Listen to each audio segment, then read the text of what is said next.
Ekana cricket stadium में टूटे रोमांच के सारे रिकॉर्ड। दिल्ली कैपिटल्स ने दी लखनऊ को करारी शिकस्त। यूपी के समीर रिजवी ने एलएसजी के खिलाफ ठोकी 50। संकट में फंसी दिल्ली को स्टब्स ने निकाला। मोहम्मद शमी और प्रिंस यादव की मेहनत हो गई बेकार। देखे कौन है लखनऊ की हार के असली गुनहगार।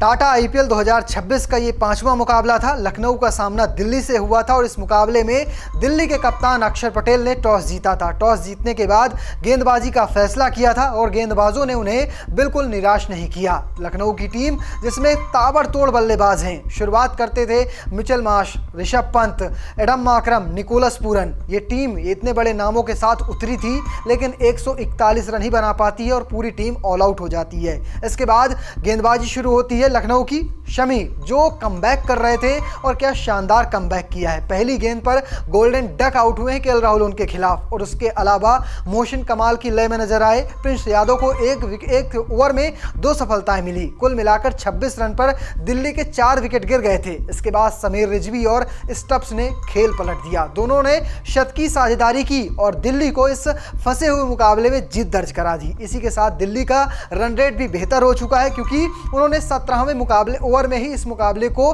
फिनिश कर दिया है। 17 गेंद पर शेष रहते उन्होंने इस मुकाबले को जीत लिया है और वो पॉइंट्स टेबल के नंबर 3 पर पहुंच चुके हैं। तो चलिए अब आपको मैं विस्तार से दिखाता हूं कि किस तरह से पहली पारी में क्या हुआ था, किस तरह से बल्लेबाजी फेल हुई लखनऊ की और फिर क्या हुआ दूसरी पारी में। औसारकर पहले बल्लेबाजी करने उतरी। लखनऊ की शुरुआत अच्छी नहीं हुई। आज मार्श के साथ ओपनिंग करने आए ऋषभ पंत अनलकी रहे। 7 रन बनाकर रन आउट हो गए। छठे ओवर में अक्षर पटेल ने 11 रन बनाकर खेल रहे मार्करम को बोल्ड कर दिया और अगले ही ओवर में बिना खाता खोले आयुष बदोनी भी आउट हो गए। 9वें ओवर में लुंगी इंगड़ी ने पूरन को बोल्ड किया। 10वें ओवर में कुलदीप यादव ने मिचेल मार्श को आउट कर दिया। उन्होंने 2 चौके और 3 छक्के की मदद से 35 रन बनाए। आधी टीम लौटने के बाद अब्दुल समद ने मुकुल और शहबाज के साथ साझेदारियां की। मुकुल चौधरी ने 14 और शहबाज ने 15 रन बनाए। अब्दुल समद ने 3 चौके और 1 छक्के की मदद से 36 रनों की पारी खेली और इसी के साथ अब्दुल समद अपनी टीम के लिए हाईएस्ट रन स्कोरर रहे थे। 36 उन्होंने बनाए थे जबकि 35 रन मार्श ने बनाए थे। कुल मिलाकर टीम 10 विकेट खोकर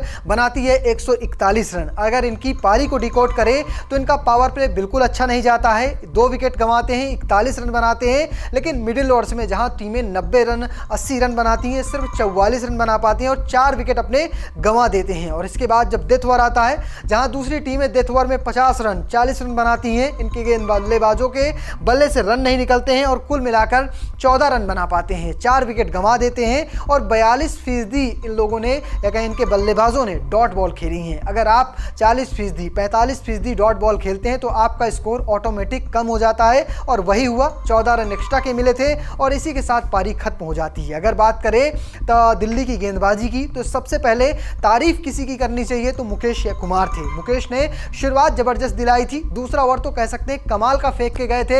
एक सॉलिड रन आउट किया था ऋषभ पंत को। आखिरी ओवर भी जो कह सकते हैं पावर प्ले में फेंका वो भी कमाल का रहा था।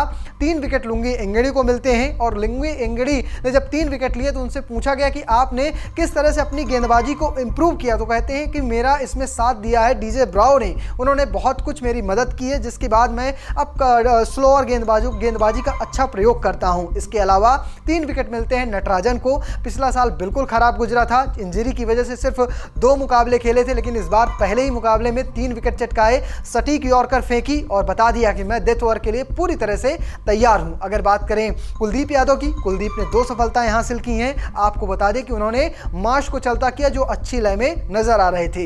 इसके अलावा अक्षर पटेल ने एडम मार्करम को क्या सॉलिड तरीके से बोल्ड मारा है। छक्का मार दिया था मार्करम ने लेकिन जबरदस्त वापसी की अक्षर पटेल ने और एक सटीक बोल्ड मारा, वो चलता हो गए। कुछ इस तरह से दिल्ली की गेंदबाजी घटी थी। यहां तक पूरी तरह से दिल्ली की पकड़ में मुकाबला था लेकिन फिर शुरू होती है रन चेज में किस तरह से बिगड़ी बात, चलिए मैं आपको वो भी दिखा देता हूं। लक्ष्य का पीछा करने उतरी दिल्ली की शुरुआत झटके के साथ हुई। मोहम्मद शमी ने केएल राहुल को पहली गेंद पर आउट कर दिया। इसके बाद प्रथम निशंका का साथ देने नीतीश राणा आए। 21 के स्कोर पर राणा को मोहसिन ने आउट कर दिया।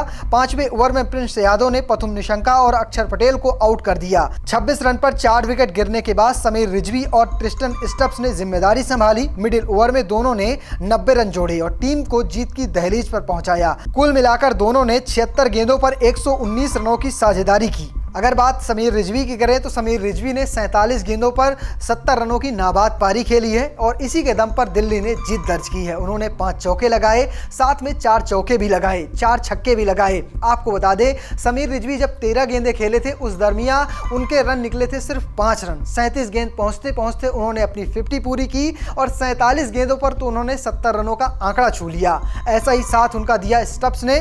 स्टप्स एक छोर पर खड़े रहे, पूरा मौका देते रहे रिजवी को कि आप अटैक करिए, मैं दूसरा छोर संभाल के खड़ा हूं। उन्होंने भी 39 रन बनाए। दोनों ने 119 रनों की लाजवाब पार्टनरशिप की और बता दिया कि 26 रनों पर 4 विकेट गिरने के बाद भी दिल्ली मुकाबला जीत सकती है। अभी भी उनके पास 2 बल्लेबाज बाकी थे, जिसमें डेविड मिलर का नाम आता है, जिसमें विपराज निगम का नाम आता है। तो दिखाता है कि दिल्ली की जो बल्लेबाजी है उसमें काफ़ी लंबा डेप्थ है और उसका फायदा उन्हें आने वाले सीजन के मुकाबलों में मिलेगा। आज केएल राहुल का दिन बिल्कुल खराब रहा, गोल्डन डक पर आउट हुए थे। आपको बता दें मोहम्मद शमी ऐसे पहले गेंदबाज हैं जिन्होंने सबसे ज़्यादा विकेट चटकाए हैं पहली गेंद पर आईपीएल के। उन्होंने 5 बल्लेबाजों को पहली गेंद पर चलता किया है। दूसरे नंबर पर आते हैं ट्रेंट बोल्ट जिन्होंने 3 गेंदबाजों को चलता किया है। उमेश यादव भी इस लिस्ट में है जिन्होंने 3 बल्लेबाजों को चलता किया है। तो ये मोहम्मद शमी का कमाल है। मोहम्मद शमी सच में लंबे समय बाद वापसी कर रहे हैं। इस बार डोमेस्टिक में उन्होंने कमाल का प्रदर्शन दिखाया था और उसका परिणाम ये है कि वो काफ़ी ज़्यादा फिट नज़र आ रहे हैं। आज उन्होंने काफ़ी तेज़ गेंदबाजी की है और उसका शुरुआत में फ़ायदा मिला था लखनऊ सुपर जायंट्स को। 26 रनों के अंदर 4 विकेट गिर गए थे, लेकिन तमाम सारी कमियां रहीं, गेंदबाजों का सही प्रयोग न कर पाना और एक फैसला गलत साबित होना। शहबाज को बल्लेबाजी का न्योता मिलना, 15 रन तो बनाते हैं, लेकिन दिग्वेश राठी अगर यहाँ पर होते तो शायद मुकाबले का परिणाम कुछ और हो सकता था और 4 ओवर कठिन जाते। वहाँ पर किस तरह से रिजवी और स्टप्स खेलने देखना दिलचस्प होगा। मार्करम थे, गेंदबाजी कर रहे थे, लेकिन मार्करम वो सटीक एग्जीक्यूशन नहीं कर पाए गेंदबाजी का जिसकी ज़रूरत थी। साथ साथ शहबाज थे, लेकिन शहबाज भी अच्छी गेंदबाजी नहीं कर पाए। 1 ओवर में आए थे, 16 रन वहाँ पर रिजवी उन्हें कूट देते हैं और वहीं से पूरा मोमेंटम शिफ्ट हो जाता है लखनऊ की और दिल्ली की ओर। तो यहाँ तमाम कई सारी गड़बड़ हुई, लेकिन उसका ऋषभ पंत के हाथ में कुछ नहीं था। लेकिन जिस तरह से बल्लेबाज नहीं चले वो एक जरूर कंसर्न है इस टीम के खिलाफ। पहला मुकाबला था, अब अगले मुकाबले की तैयारी अभी से शुरू कर सकते हैं। वहीं दिल्ली ने जिस तरह से पिछले साल शुरुआत की थी कुछ उसी अंदाज में उसने इस बार भी शुरुआत की है। आपको क्या लगता है, क्या दिल्ली इस बार प्लेऑफ में पहुंचेगी या फिर नहीं? कमेंट बॉक्स में लिखिएगा और पेज को फॉलो करना, चैनल को सब्सक्राइब करना बिल्कुल भूलिएगा। धन्यवाद।